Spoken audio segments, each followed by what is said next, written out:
You are listening to audio from the Decidedly podcast. This episode is a highlight clip from this week's full episode. To listen in on the complete conversation, see the show notes for the link to the complete show. You can help us out by leaving us a 5-star review wherever you listen to podcasts. We appreciate every bit of your support. I'm Morgan McKittrick, your producer, and this is Decidedly.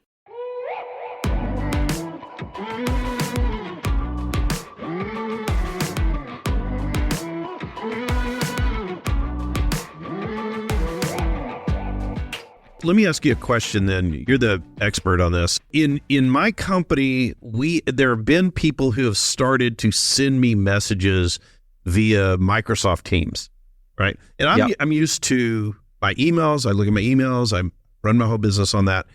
But I'm not seeing them. And so I've just had to go back around. Everybody else loves it. You know, they're teamsing each other all the time.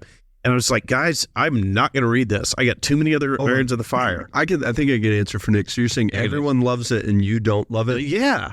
So you're the problem. To me, I'm the problem. Jesus. Well, that's what my whole business is around is You don't love it because it's new and it's like brushing your teeth. It's like telling you to brush your teeth with your other hand. There's a lack of proper rollout and training of all these tools.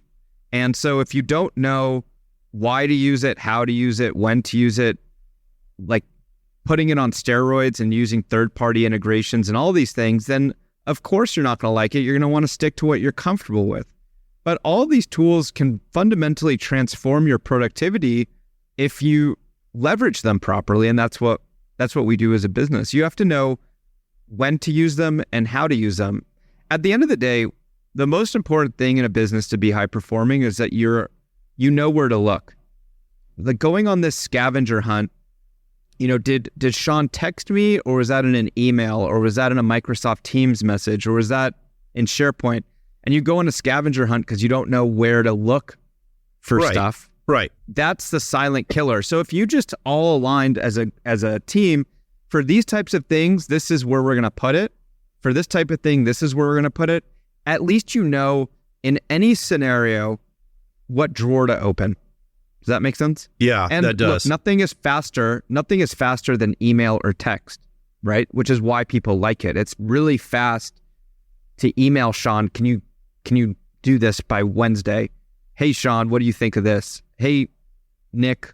And email is the fastest, but the underlying principle of my book is if you want to be a high-performing team, you need to change what you're optimizing for. Right now, teams are optimizing for speed of transfer of information, which is why email and text is popular. It's fast, right? And it makes sense. If you're working a 12-hour day and you're tired and you want to go home, you're just trying to cut corners and get things off your plate. But if you really want to have a sustainable, long-term, globally efficient team, if everyone takes pause and puts things in the right drawer where they belong, you avoid all those 30-minute or 1-hour time wastes when you're going on a scavenger hunt because things are more organized. So if you flip the strategy from being one where you're optimizing for transferring information to one where you're optimizing for retrieving information, which means everyone needs to take pause and spend an extra few seconds here and there to put things where they belong, what goes around comes around. It's going to save a lot of time for the whole team. That makes all the sense in the world because it sounds like a simple idea hearing you explain it. And then I am reflecting on my own company and go, we don't have a framework. Our framework is whatever my employees think the other person they're sending this information to will check first. and then there's a battle of, I don't check that. On Thursdays, I don't look at my text messages or whatever it is. Look, and we're always switching. Work is hard enough, stressful enough to also have to keep track that Patrick prefers text, but Molly likes email. But on Thursdays, Shawn wants a phone call. That's just like too much. Like you can't run a company off of managing every person has their own individual preferences. And that just adds a whole other layer of extra work. That shouldn't happen. Just, you need a framework that people just buy into and agree. And whether you like it or not, you stick with that framework and it's going to save significant time across the entire team. This kind of bleeds into personal life a little bit, right? There are some maybe accepted unspoken rules about how we ought to communicate with each other. And there's some generational differences, right? You know, I'm not going to DM my grandma on Instagram to like schedule lunch this weekend. You know, She probably wouldn't see it. Yeah. But it reminded me of this guy that I know in an organization we're both a part of.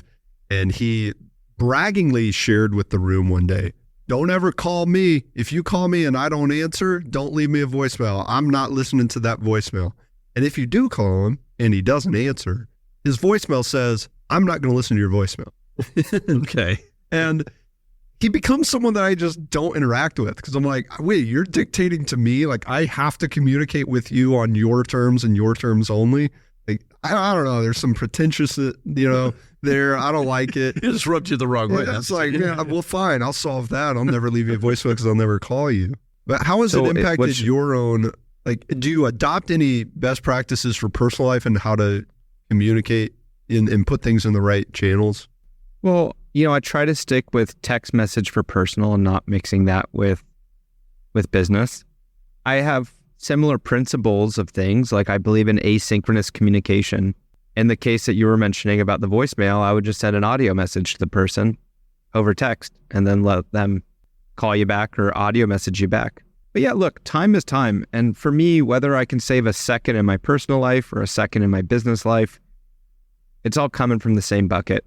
And so I'm looking for opportunities in any facet of life, whether it's personal or professional. What do you think was the biggest time saver as far as a single decision that you made? I think learning how to use email, it's the most popular thing that we train teams with at Leverage. Knowing how to use email is probably the quickest magic trick, magic pill, whatever you want to call it, that you can do. Because every single person in the world has email. Not everyone uses Teams or some of these other tools like Asana, but everyone uses email. You've been using it for decades.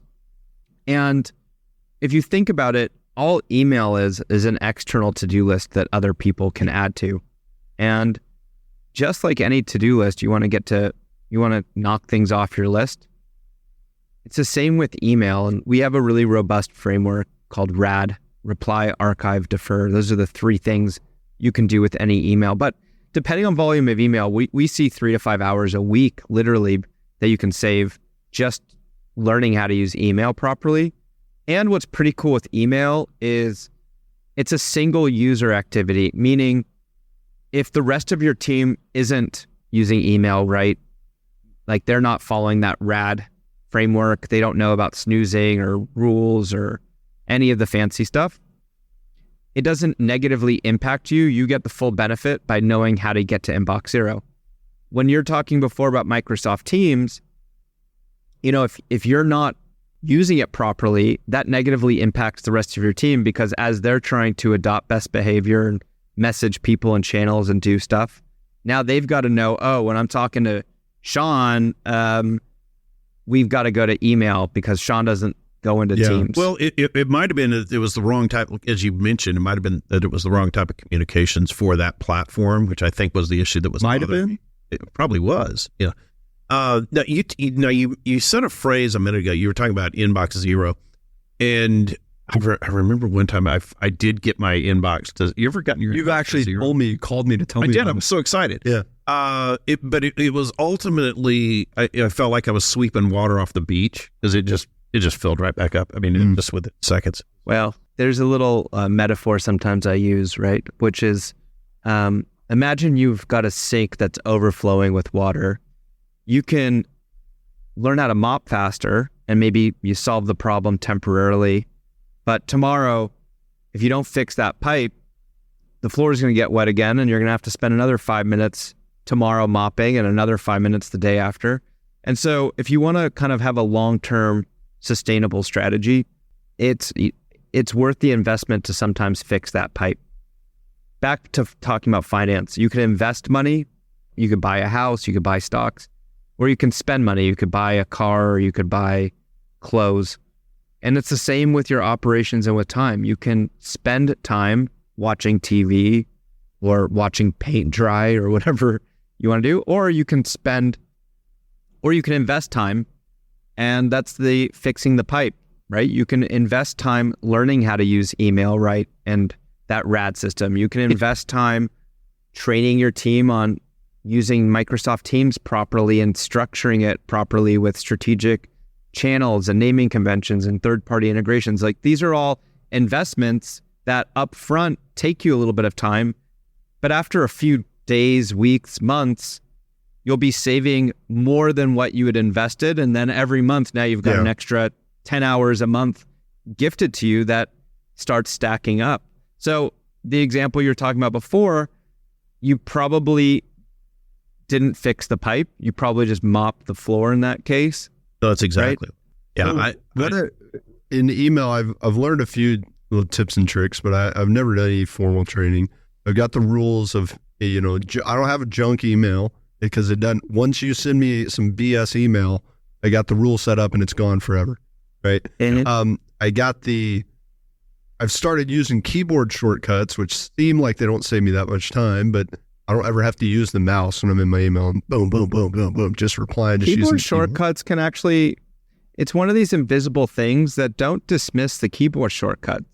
That's one of those things, back what I was saying before, high frequency trading taught me how to look at things in a microscopic way and celebrate small wins. You might find 1,000 micro wins like keyboard shortcuts. And when you start stacking it up, it starts to add up. But how big is your team?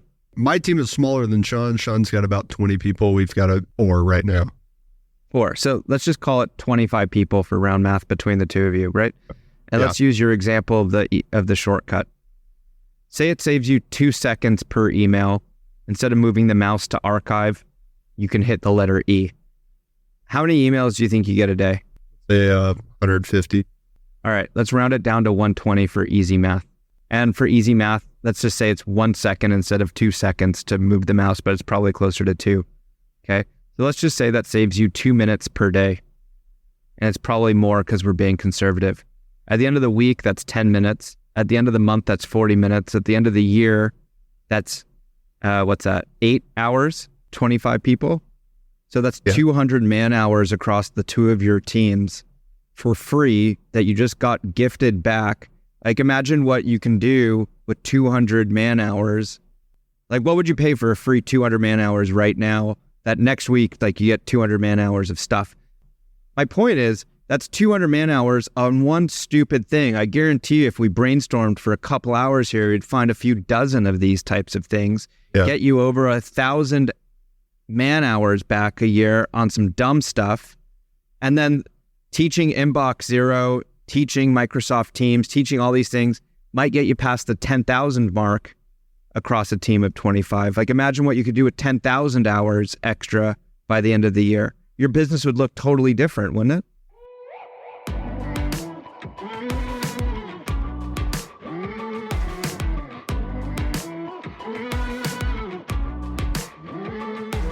Thanks for making the great decision to listen in to this week's episode highlight.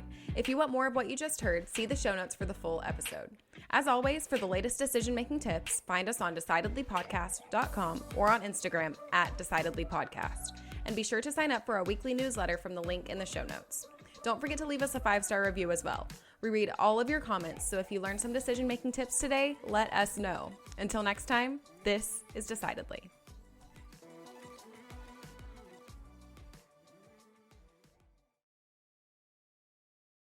Insights, advice, and comments provided by Shawn Smith, Sanger Smith, and speakers identified as part of the Decidedly podcast should not be considered recommendations. Speakers not identified as members of Decidedly are expressing their opinion, and their statements should not be construed as reflecting the views of the Decidedly team. This podcast is produced solely for informational purposes, not personalized advice.